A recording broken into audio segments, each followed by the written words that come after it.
तो दोस्तों स्कूल साथियों के लिए अर्धवार्षिक परीक्षा 2023 को लेकर एक लेटेस्ट अपडेट आया है।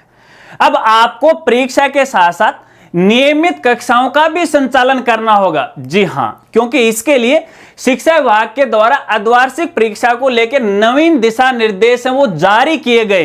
पूरा मामला क्या है डिटेल के साथ आपको बताऊंगा, मेरे साथ है वो आप बने रहेगा। नमस्कार साथियों, मैं हूं आपका अपना साथी राजगुरु जी। तो दोस्तों जैसा कि आप सभी को पता है कि अपने राजस्थान में कक्षा 1 से लेकर कक्षा 12 तक की जो अर्धवार्षिक परीक्षाएं हैं वो 11 से लेकर 23 दिसंबर 2023 तक आयोजित होने वाली है। अब आपको यह भी पता है कि कक्षा 9 से लेकर कक्षा 12 तक की जो परीक्षाओं का संचालन किया जाता है वो जिला समान परीक्षा योजना के तहत वो किया जाता है, और कक्षा 1 से लेकर 8वीं तक की परीक्षा का जो आयोजन है वो स्थानीय स्तर पे होता है, यानी स्कूल लेवल पे होता है। तो कक्षा 1 से लेकर 8वीं तक का जो टाइम टेबल है, जो पेपर है, वो सारा का सारा काम स्कूल के द्वारा ही किया जाता है। तो मैं आशा रखता हूं कि आपने यहाँ पे अर्धवार्षिक परीक्षा के समय अनुसार यहाँ पे कक्षा 1 से लेकर 8वीं तक का टाइम टेबल आपने निर्धारित कर दिया होगा, और यहाँ पे शायद आपने बच्चों को भी सूचित कर दिया होगा, अभिभावकों को भी सूचित कर दिया होगा कि भैया इस समय आपकी ये इस विषय की परीक्षा होने वाली है।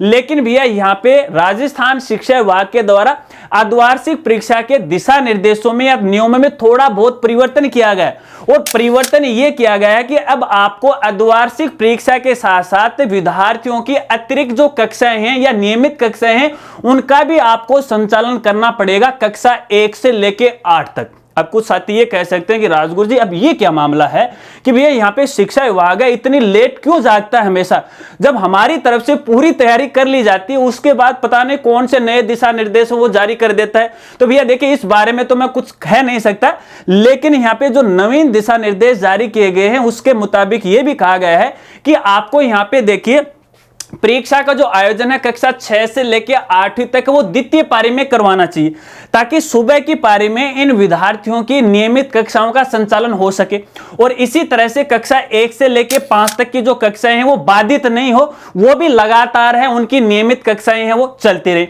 और इसके लिए आपको अतिरिक्त कक्ष की भी आवश्यकता पड़ने वाली है, क्योंकि ऐसा हो सकता है कि कुछ स्कूल हैं वो सेकेंडरी लेवल के हैं, कुछ सीनियर सेकेंडरी लेवल के हैं, तो सुबह की पारी में भी पेपर होने हैं और यहाँ पे जो द्वितीय पारी उसके अंदर भी पेपर होने। तो यहां पे देखिए परीक्षा के दौरान तो परीक्षा कक्ष के अंदर विद्यार्थी परीक्षा दे रहे होंगे। यदि आपको नियमित कक्षाओं का संचालन करना है तो इसलिए तो भैया आपको अतिरिक्त कक्ष की तो आवश्यकता पड़ने वाली है। तो फाइनल बात यही है कि भैया यहां पे आपको अर्धवार्षिक परीक्षा के साथ साथ है कक्षा 1 से लेकर 8 तक के स्टूडेंट की अतिरिक्त कक्षाओं का संचालन करना पड़ेगा। वो कैसे करना है, व्यवस्था आपको अपने अनुसार करनी है, ठीक है। अब यहां पे एक सवाल शायद स्कूल साथियों का यह हो सकता है कि आखिरकार शिक्षा विभाग के द्वारा अचानक से ये डिसीजन क्यों लिया गया।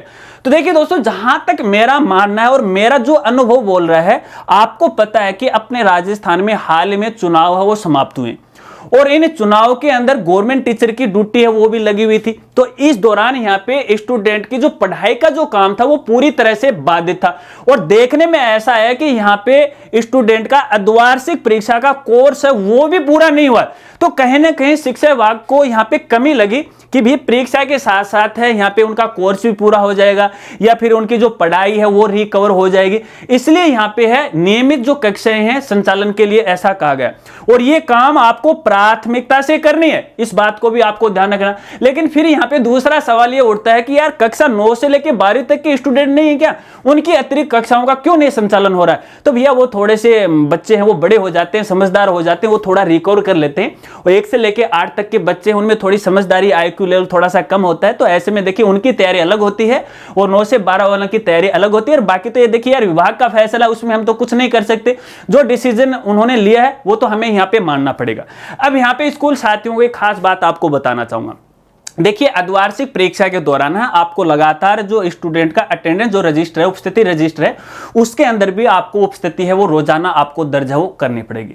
तो आशा रखता हूं कि शायद आप है ये जो नवीन दिशा निर्देश जारी किए गए हैं वो समझ गए होंगे। यदि ये दिशा निर्देश या नवीन जो आदेश आपको डाउनलोड करना है तो इसके लिए आप हमारी वेबसाइट पे विजिट कर सकते हो, और हमारी साइट का नाम है rajguruji.com। आपको हर जगह मिल जाएगा, एजुकेशन ऑर्डर में भी मिल जाएगा, प्राइवेट स्कूल है, शाला दर्पण है, होम पेज है, जाइएगा डाउनलोड कर लीजिए। लीजिएगा और अपने दिल को थोड़ी सी तसल्ली हो दे दिएगा। लेकिन चलते चलते एक सवाल मैं फिर से आपसे पूछना चाहूंगा, क्या यहाँ पे देखिए शिक्षा विभाग के द्वारा ये नियमित कक्षाओं का फिलहाल ये डिसीजन लिया गया है, क्या वाकई में ये सही है या फिर गलत? अपनी राय हो जरूर दीजिएगा। अगर वीडियो जानकारी आपको अच्छी लगी तो वीडियो को लाइक कीजिएगा और अपने दोस्तों के साथ वो जरूर शेयर कीजिएगा। तो मिलते हैं फ्रेंड्स अगली एक नई वीडियो के साथ, तब तक के लिए जय हिंद, जय भारत।